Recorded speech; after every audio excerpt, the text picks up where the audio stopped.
ज्यांना शेती हा विषय आवडत नसेल, पण मी सांगते की शेती करणे म्हणजे आनंददायी असते. आता तुम्ही म्हणाल की हे झंझट कोण पाळणार, पण आता मी या रोवणे झालेल्या याच्यात मी आलेली आहे. मला इतका आनंद वाटतो इथे. बघा आता इथली माती दाखवते मी तुम्हाला. ती बघा माती आहे, इतकी सॉफ्ट आहे, इतकी सॉफ्ट आहे. आणि माझे तिथे पाय किती इतका तर ढसलेलाच आहे, तरी मी इथे एन्जॉय करताय. आणि आता तुम्ही हे बघून हे समजाल की मी गावातली राहणारी आहे, असं हरकीच नाही आहे.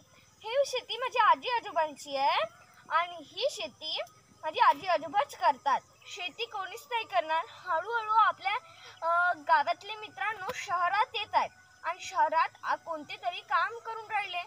पण जर आपण इथे आपली स्वतःची हे खेत असेल, जमीन असेल, त्याच्यात आपण शेती करू, तर मग शेतीच पण म्हणजे की शेती करणारे इन्कम सोर्स पण खूप जास्त होणार.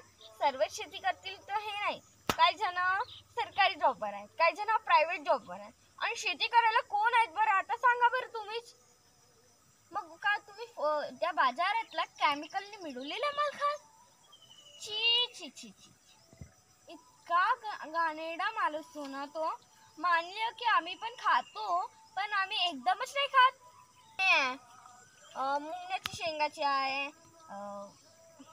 चवळीच्या शेंगा आहे, मिरच्या. आता तर आमच्या घरी मिरच्यांचं चांगलं मोठं झाड पण आहे. मोठा नाही, नॉर्मल, पण तिथे मिरच्या मस्त ताज्या तवाने लागलेले आहेत. आणि आमच्या घरी तर पायनॅपल, ड्रॅगन फ्रूट असे पण झाडं आहेत. तुम्ही हे नको समजा की आम्ही शहरात राहतो तर आमच्या घरी काही झाडं नसतील आणि फक्त तुम्हाला फुकटच्या घ्यायला वाटतो, असं बिलकुल नाही आहे. 8 नारळ बाबांनी 1 नारळ 25 रुपयाला विकत घेतलं. मग 25 साठी